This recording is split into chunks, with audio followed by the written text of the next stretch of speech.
Hey guys, welcome back to App Mentor. In this video, I will show you the fastest way to reduce CPU temperature.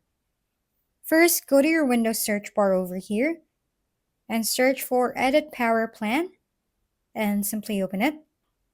Then click on Change Advanced Power Settings right here. Scroll down and find Processor Power Management. Click the plus sign button over here and on the drop down, select Maximum Processor State. You can click on the battery and change it to 90 to 100%. Take note that if you change it to lower than this, your device might not work properly. Hit apply and OK. Thank you for tuning in to App Mentor. If this video is helpful, please don't forget to like, hit the subscribe button, and leave a comment for any suggestions. See you on the next video.